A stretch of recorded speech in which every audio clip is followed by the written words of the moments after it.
1000 মাস ইবাদত করলে যে সওয়াব পাওয়া যাবে, লাইলাতুল কদরের এক রাতের ইবাদতের সওয়াব তার চাইতে বেশি হবে।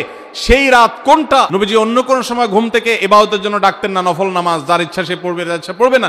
কিন্তু শেষ দশক এত বড় অফার, এত বড় সুযোগ, কারণ লাইলাতুল কদর শেষ দশকে আছে, এই জন্য এই দশকে ইবাদতের জন্য পরিবারকে তিনি ডেকে তুলতেন, তারা শুয়ে থাকুক তিনি এটা সহ্য করতেন না। শেষ দশকে ইবাদতের মাত্রা বাড়িয়ে দেওয়া। আমরা উল্টাটা করি। আমাদের দেশে রমজানের প্রথম দশকে মসজিদ ফুল হয়ে, বারান্দা ফুল হয়ে, রাস্তায়ও মুসল্লি দাঁড়ায়।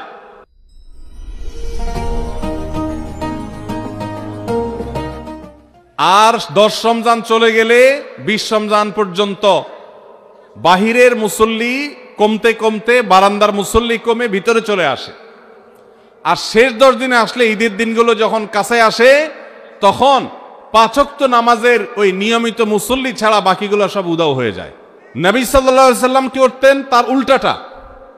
আমাদের আয়েশা বলেছেন, কানা ইয়াজিতাহিদু ফীহি মা লা ইয়াজিতাহিদু ফী গায়রি। আমাদের নবীজি সাল্লাল্লাহু আলাইহি সাল্লাম রমজানের শেষ দশকে ইবাদতের জন্য যত কষ্ট করতেন, যত সাধনা করতেন, অন্য কোন সময় ইবাদতের জন্য এত সাধনা করতেন না।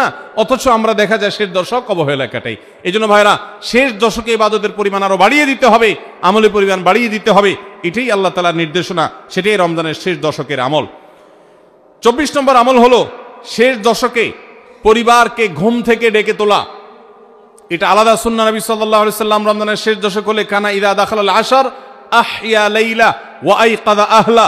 তিনি পরিবারকে ঘুম থেকে ডেকে তুলতেন এবং স্ত্রী সঙ্গ ত্যাগ করতেন। শেষ দশক কোমর বেঁধে ইবাদত করতেন। এটা 24 নম্বর আমল। তাহলে শেষ দশক পরিবারকে ঘুম থেকে ডেকে তোলা।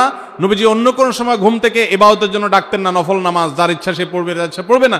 কিন্তু শেষ দশক এত বড় অফার, এত বড় সুযোগ, কারণ লাইলাতুল কদর শেষ দশকে আছে, এই জন্য এই দশকে ইবাদতের জন্য পরিবারকে তিনি ডেকে তুলতেন, তারা শুয়ে থাকুক তিনি এটা সহ্য করতেন না।